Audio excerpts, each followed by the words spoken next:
platform. This video walks you through the process of creating a course. The first thing that you need to do is to log in as usual. And so you provide your credentials by starting with your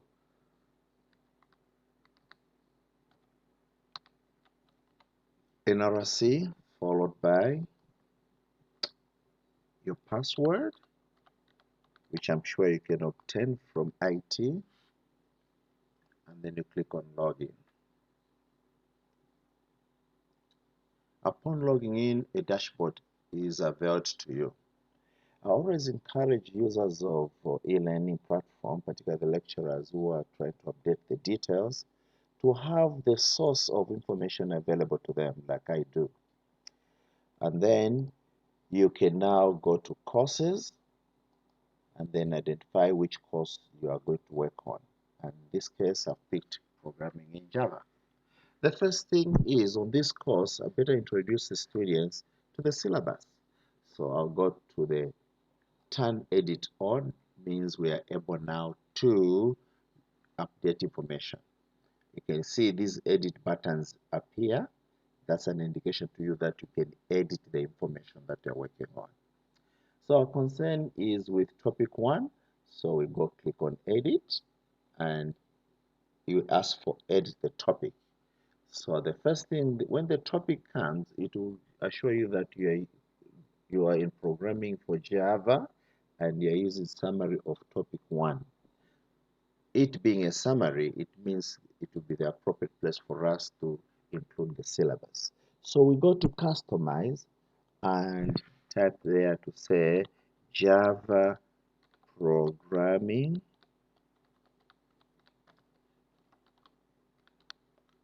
syllabus.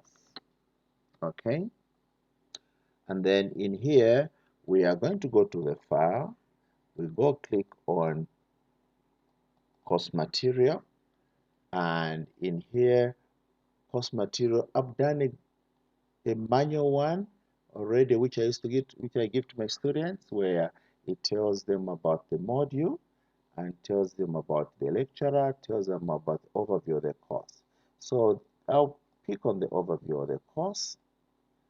I'll copy and go to Moodle, and I'll paste the overview of the course. So there it comes, and then I'll go back to my details and I'll pick the objectives, copy them, okay, and then I'll go back to Moodle and paste my objectives. So I'll put a colony, press enter, and then I'll position my cursor there and right click to paste the information. However, there is more information that I need to add. I'll go back to my document and pick the syllabus so that the student would know what we're going to cover. So I'll include the lesson plan, which I've already done. I'll right click, I'll do a copy, then I'll go to e-learning platform, I'll put the cursor there, press enter, and then I'll put my syllabus there so that the students can look at it. So now I've got the, okay, I'm waiting for it to come back, but the syllabus will be shown to them just like that. Okay, they'll look at the syllabus and know what we cover up to the exam period. When I'm done with that, I'm going to save so that the information is saved and the information will be appearing on it. Right, but for them to know more information about the course, they might need the attachment of my course material. So I'll click on File, click on Add, and go back to the source of the information. Then I know that I'm going to pick on that one. Then I'll go back to where I'm taking it and say download course material. Okay, So BIT211. So they'll go to this, will tell them this is where to download it. My interest about downloading is putting the download here. So what I'll do is I'll go to the source, pick the file and drop it there using what we call drag and drop concept. And go to activity completion time, where you're going to tell the participants that this activity will end in July month end, when the semester would have elapsed. So then after that I can say save and return to course. So now if you can see what has happened, I've got the syllabus and now I've got a download here where they can download the material. I'm done with the syllabus. The next thing is to add topic number first lecture. So I'll edit again. I'll go to customize, change it from topic 2 to, I'll say, programming with servlets. Okay, servlets. So let's check the spelling.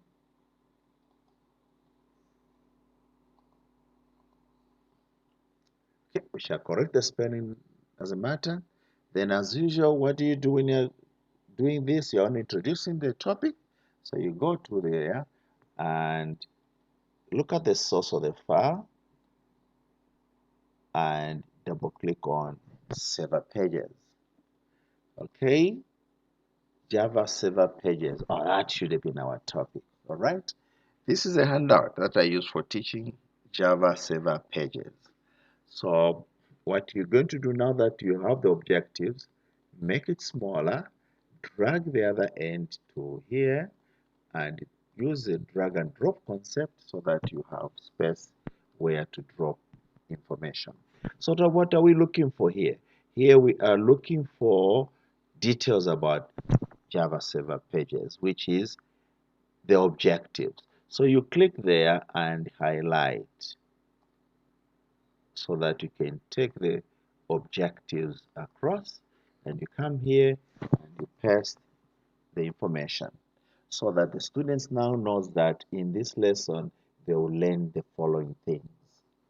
Okay, now that they know what they're going to learn, we're going to change the title.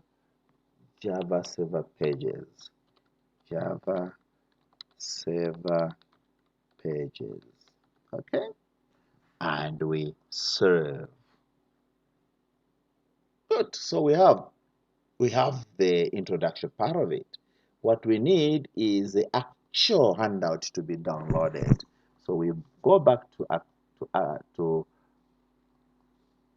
activities, add a file, because that's a file, PowerPoint file. We wait for the server to come back. The servers come back. So again, we tell them that you are going to download Java server pages handout. Okay, download Java server pages handout. We don't need to add more.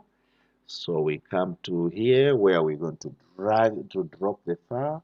So we go back to folder. We click on Java server pages and drag the PowerPoint here. And there it comes. And we tell them when it's complete. We say yes. It will be completed by end of July 31st. Okay, so it's available to the students up to that time.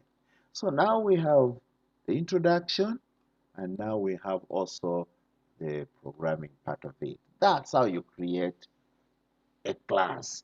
So owing to this class, you may want to have a session with the students. So you can click on add and click on blue, and blue button is like Zoom, except here we have more activities.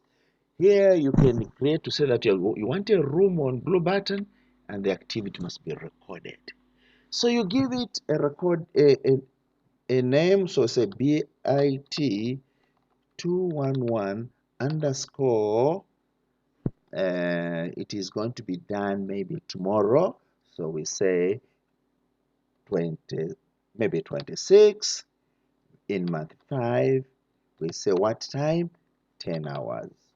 So we're giving it a logical name so that it clicks to the reader, and we say please send notifications to the students. Activity room settings, not worry. Record settings, nothing to worry about. Presentation content, we shall do it at the time of the presentation. Then participants, already it says you are going to deal with your array. Interest is on schedule.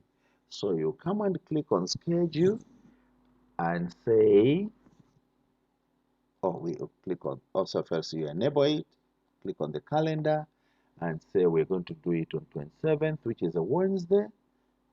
You also add 13 hours, you click enable, we look at the joining closing time, we go back to there, say 28th, 27th, but not at 13 hours. This time we say they can join even when the session is there up to 18 hours.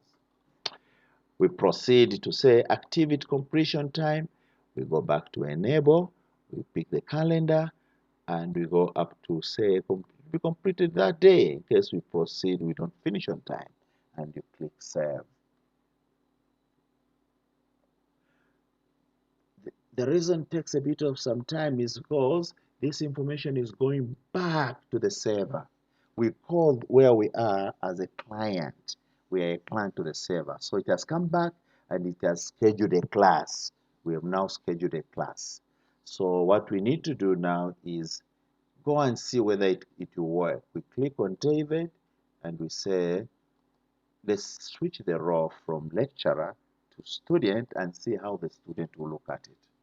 So the student will look at it in this manner. That's the way it will come, and all the information is there. When you hover over it, you can download. When you hover over it also here, you can download, or you can go into the class. All right. This is about all on creating the course information. We shall go deeper in the next video because normally our videos have to be very short. When you've done that, you click on David and log out. Thank you for listening. I hope you enjoy it. By practicing, I'll come back to you on the next item, that is holding an online class. Thank you.